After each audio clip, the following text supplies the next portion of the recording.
Siamo con Mario Vidor ad Artifiero Dolomiti 2024, una presenza che abbiamo da diversi anni, un fotografo molto interessante che ogni anno ci propone delle cose molto particolari e diverse.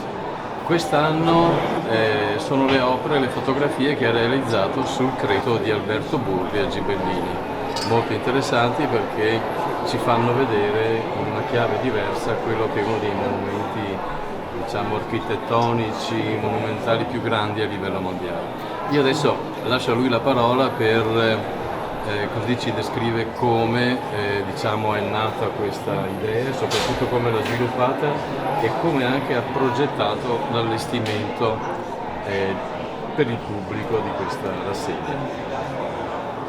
Beh, cosa dire, parlando del creto di Burri è una cosa molto difficile. Sono andato 3 volte in 20 anni e passeggiando, si può dire, per il creto ci si accorge di una grande tristezza perché sotto queste macerie purtroppo c'è un paese che non c'è più, ovviamente anche alcuni abitanti che sono rimasti sotto. È un'opera colossale che a livello mondiale non ha uguali e per far questo non ho idea di quanti camion e camion che sono passati per quelle strade per portare tutto quel cemento.